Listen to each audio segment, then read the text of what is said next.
Spearman के क्रमांक सहसंबंध अर्थात कोटि सहसंबंध को समझने के लिए हमने यहाँ पर एक एग्जाम्पल लिया हुआ है। एक पाठशाला के स्टेट व अकाउंट विषय के शिक्षकों ने उनकी पाठशाला के विद्यार्थियों में से 8 विद्यार्थियों का एक निदर्श द्वारा दोनों विषयों में विद्यार्थियों के कौशल के बीच सहसंबंध जानने हेतु निम्नानुसार सूचना एकत्रित की। तो यहाँ पर आप देख रहे हैं कि उन शिक्षकों ने कुल कितने विद्यार्थियों का चयन किया? 8।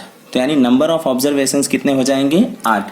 तो यहाँ पर हम लिख देंगे 8। अब यहाँ पर एक सूचना दी गई है, विद्यार्थी 1 2 3 4 5 6 7 8 यानी 8 विद्यार्थियों का समूह हमने लिया हुआ है, चयन किया हुआ है।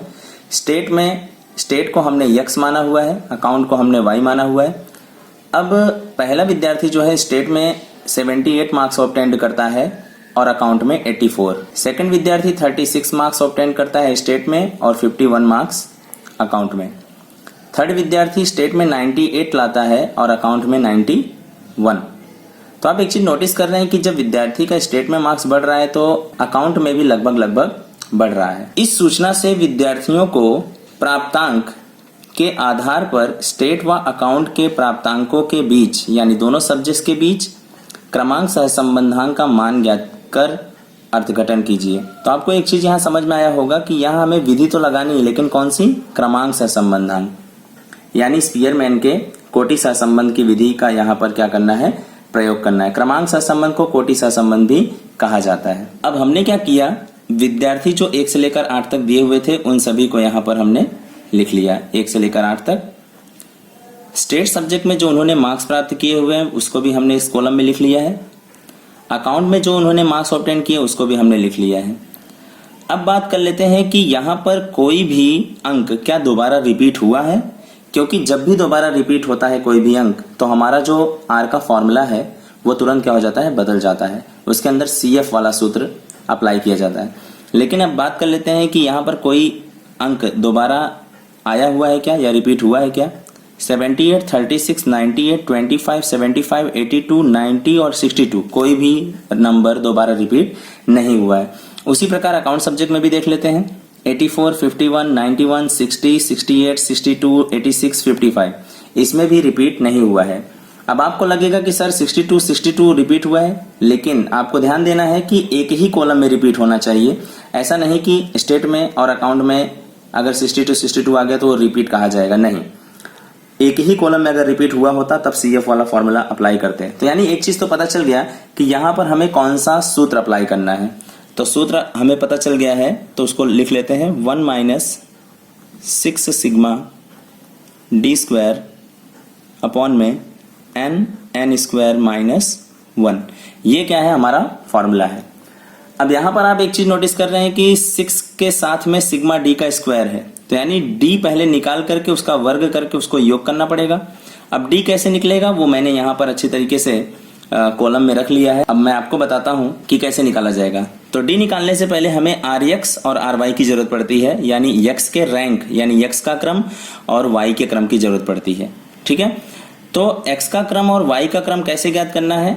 x का क्रम यानी x की कॉलम ये आपको दिखाई दे रही होगी। यहाँ पर स्टेट को हमने कौन सा चल माना था? x, और अकाउंट को हमने कौन सा चल माना था? y। तो यहाँ पर सबसे पहले x की रैंकिंग करते हैं। आप फर्स्ट रैंक किसको बोलते हो? जो सबसे ज्यादा मार्क्स ऑब्टेन करता है। तो यहाँ पर जरा ध्यान से देखिए, 78, 36, 98, 25, 75, 82, 90 और 62 में सबसे हाईएस्ट मार्क्स किसने प्राप्त किया है? तो आप दिखाई दे रहा होगा रोल नंबर 1। इसने कितना मार्क्स लाया है? 98। तो हमने इसको क्या दे दिया? 1 रैंक। फिर 98 के बाद में 90 मार्क्स, ये सेकंड रैंक वाला बंदा है। 90 से छोटा आपको दिखाई दे रहा होगा 82, ये हो गया 3 नंबर। अब 82 से छोटा कौन है? तो आपको दिख रहा है 78, इसको 4 नंबर। 78 से छोटा 75, इसको 5 नंबर। फिर 75 से भी छोटा ये हो गया 62, 6 नंबर। और 62 से छोटा है 36, वो हो गया 7 नंबर। और 36 से छोटा है 25, ये हो गया 8। तो हमने क्या किया है, x की रैंकिंग फटाफट कर ली है। अब उसी प्रकार हम किसकी रैंकिंग करेंगे, वाई की रैंकिंग, यानी वाई को क्रम देंगे। तो अकाउंट में सबसे हाईएस्ट मार्क्स किसने ऑब्टेन किया हुआ है, तो आपको दिखाई दे रहा होगा ये रहा 91, यानी रोल नंबर 3 ने, तीसरे नंबर के विद्यार्थी ने सबसे हाईएस्ट मार्क्स लाया, तो उसको हम लोग 91 को 1 नंबर देंगे। 91 से छोटा आपको क्या दिख रहा है, 86, इसको कितना 2 नंबर। 86 से छोटा 84, उसको 3 नंबर। अब 84 से छोटा हमें दिखाई दे रहा है 68, तो इसको कितना देंगे 4 नंबर। 68 से छोटा हमें दिखाई दे रहा है 62, उसको 5 नंबर। फिर हमें दिखाई दे रहा है 60, उसे कितना नंबर 6 नंबर। फिर 55 को 7 नंबर और 51 को 8 नंबर। तो इसमें भी हमने रैंकिंग कर दी है। अब जो भी रैंक हमने दिया है उसको RX और RY की लाइन में क्या कर देते हैं, लिख लेते हैं। इन चीजों को आपको लिखना नहीं है, या तो फिर लिखना है तो पेंसिल से लिखना है, बाद में इरेज कर सकें। तो मैं यहाँ पर रैंक इन लोग का लिख देता हूँ। RX यानी X की लाइन का रैंक है 4, 7, 1, 8, 5, 3, 2 एंड 6। ये हमने X की रैंकिंग कर डाली। अब हम बात करते हैं Y की रैंकिंग। तो यहाँ पर आप देख रहे हैं 3, 8, 1, 6, 4, 5, 2 एंड 7। RX और RY हमें मिल जाने के बाद डिफरेंस का फॉर्मूला लगा देना है, D is equal to RX minus RY, यानी RX की लाइन में से RY की लाइन को क्या कर देना है, माइनस कर देना है। तो 4 माइनस 3 कितना हो जाएगा 1, 7 minus 8 minus 1, 1 minus 1 0, 8 minus 6 2, 5 minus 4 1, 3 minus 5 minus 2, 2 minus 2 0, 6 minus 7 minus 1। तो आप देख रहे हैं कि हमने डिफरेंस प्राप्त कर लिया हुआ है, यानी D की वैल्यू प्राप्त कर ली है। अब हमें क्या करना है, इसका स्क्वायर करते जाना है। D का स्क्वायर यानी 1 का स्क्वायर 1, माइनस 1 का स्क्वायर भी 1, क्योंकि माइनस माइनस प्लस हो जाता है, माइनस का 2 बार मल्टीप्लाई होगा तो वो किस में बदल जाएगा, प्लस में। 0 का स्क्वायर 0, 2 का 4, 1 का 1, 2 का वंस अगेन 4, माइनस का प्लस हो जाएगा, 0 का 0, माइनस 1 का प्लस 1। अब हमें क्या करना है, इन सभी को फटाफट ऐड कर लेना है। तो 1 1 2, 2 4 6, 6 और 1 7, 7 4 11, 11 और 1 12। तो यहाँ हमें D स्क्वायर की लाइन है, उसका टोटल हमें मिल चुका है 12। तो जिसका भी टोटल हम करते हैं उसके आगे कौन सा साइन दे देते हैं, सिग्मा का। तो सिग्मा D स्क्वायर हमें मिल चुका है। पूरे ब्रैकेट में से हमें इसकी ही रिक्वायरमेंट थी, वो हमें क्या हुआ है, मिल गया है। ये मिल गया है तो इसकी जगह पर हमें 12 रखना होगा। तो 1 जैसा का वैसा मैंने पहले ही बताया था, सूत्र में 1 कभी भी चेंज होने वाला नहीं है, 6 कभी भी चेंज होने वाला नहीं है। चेंज क्या क्या हो सकता है, सिग्मा D स्क्वायर चेंज होगा और n चेंज होगा, ठीक है। तो 1 जैसा का वैसा, 1 माइनस 6 जैसा का वैसा। अब आप देख रहे हैं सिग्मा D स्क्वायर, तो सिग्मा D स्क्वायर कितना आया हुआ है 12, 12।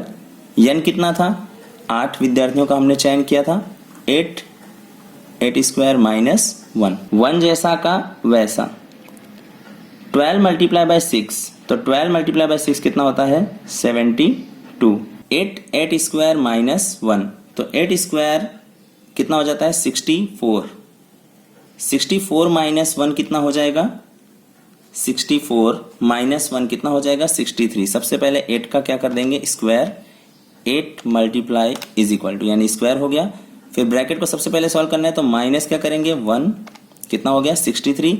अब ये 63 और ये इधर बाहर कौन है 8 है, तो 63 और 8 का क्या कर देंगे मल्टीप्लाई, तो हमें कितना मिल जाएगा 504, ठीक है। 1 माइनस 72 अपॉन में 504, 1 जैसा का वैसा, माइनस 72 को 504 से क्या कर देते हैं डिवाइड, 72 इज डिवाइडेड बाय 504, तो हमें कितना मिल जाएगा 0.142। 8 के बाद में 5 है तो ये किस में बदल सकता है 9, ठीक है। अब इस पूरे को हमें क्या कर देना 1 में से माइनस, 1 माइनस 0.1429, तो कितना मिल गया 0.8579 1। अब आपको अच्छी तरीके से पता है कि r की जो वैल्यू होती है पॉइंट के राइट साइड में 2 ही स्थान तक लिखा जाता है। तो आप तीसरे स्थान को जरा गौर से देखिए, ये 5 या 5 से कैसी है, बड़ी है, तो जाहिर सी बात है जो दूसरा स्थान है वो 1 क्या हो जाएगा, बढ़ जाएगा।